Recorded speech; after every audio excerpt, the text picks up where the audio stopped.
To access the air filter, first open the hood. Use the hood prop rod to support the hood. The air filter is located here.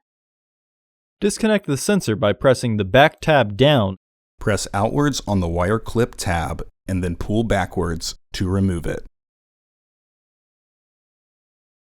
Disengage the fasteners. Pull the housing back towards you to disengage the tabs from their catch. Remove the old filter from the housing. Insert your new filter into the housing. Reinstall the housing by sliding the securing tabs in. Re-engage the fasteners. Reinstall the wires.